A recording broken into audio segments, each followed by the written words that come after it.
ये कहानी है दो दोस्तों की और उनकी दोस्ती की शुरुआत हुई थी अभी कुछ दिन पहले हॉस्पिटल के कमरे से, जहां पर वो दोनों एडमिट थे। तो दोनों में से जो एक था उसको अभी कुछ दिन पहले एक पैरालिसिस का अटैक आया था, जिसकी वजह से गर्दन के नीचे की उसकी पूरी बॉडी पैरालाइज हो गई थी और वो अपनी एक उंगली तक नहीं हिला सकता था। और पूरे दिन जो भी नर्स उसके पास में आती वो उसको एक ही बात कहता कि मुझे कोई ऐसा इंजेक्शन दे दो जिससे कि मैं मर जाऊं, अब मैं और जीना नहीं चाहता, ऐसी जिंदगी का मैं क्या करूं। तो उसका जो दोस्त था उस कमरे में, क्योंकि वो चल फिर सकता था, तो रोज सुबह और रोज शाम को उस कमरे में एक खिड़की थी, उसके पास में जाकर के खड़ा हो जाता और अपने दोस्त को बताता कि उस खिड़की के बाहर क्या चल रहा है। बिल्कुल नीला आसमान है, सफेद बादल है, हल्की हल्की हवा चल रही है और कुछ पंछी उड़ रहे हैं। एक बहुत ही सुंदर बीच है जहां पर कुछ बच्चे मिट्टी के घरौंदे बना रहे हैं। कुछ लोग हैं जो वहां पर बैठे हुए बस समुद्र की लहरों को देख रहे हैं। कुछ लोग जॉगिंग कर रहे हैं, कोई एक्सरसाइज कर रहा है, कोई पतंग उड़ा रहा है।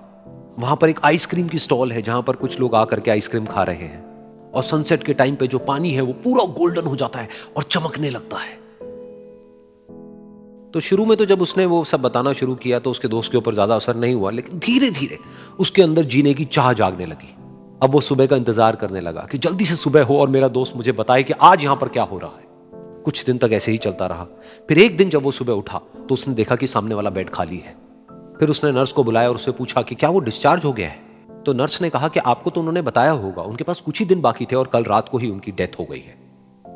ये सुन करके उसके अंदर की उम्मीद पूरी तरह से टूट गई, क्योंकि सिर्फ उसका दोस्त ही था जिसने उसको बाहर की दुनिया से जोड़ा हुआ था, जिसकी वजह से वो जान पाता था कि बाहर क्या हो रहा है और ये दुनिया कितनी खूबसूरत है। तो कुछ दिन तक तो वो रोता रहा और उसने जीने की चाह छोड़ दी। लेकिन दूसरी ही तरफ से उसके अंदर कहीं ना कहीं एक नई चाह पैदा हुई कि काश मरने से पहले एक बार मैं खुद अपनी आंखों से देखूं इस खिड़की के बाहर कि दुनिया कैसी है। जैसे जैसे उसकी ये चाह बढ़ने लगी, उसको अपने अंदर एक अजीब सी एनर्जी महसूस होने लगी। और फिर एक दिन उसने अपनी पूरी ताकत लगा दी और किसी तरीके से वो बेड से नीचे गिरा और पकड़ पकड़ करके किसी तरह से उस खिड़की तक पहुंचा। फिर उस खिड़की को पकड़ करके वो खड़ा हुआ और खिड़की के बाहर देख लिया।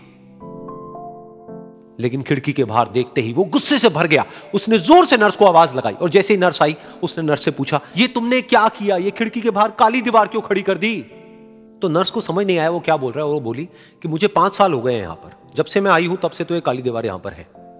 तब जाकर के उसको समझ आया कि उसका वो दोस्त उससे झूठ बोल रहा था।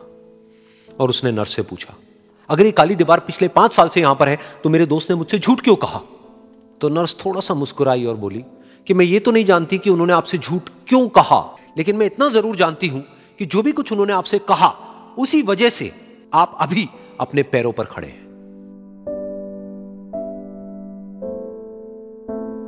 तो इस कहानी से हमको यह सीखने को मिलता है कि जो हमारे शब्द हैं, जो हमारे वर्ड्स हैं, जो हम अपने मुंह से बाहर निकालते हैं, उसमें इतनी पावर है जिसकी कोई हद नहीं है। वो किसी आदमी को गिरा भी सकते हैं और उसको उठा भी सकते हैं।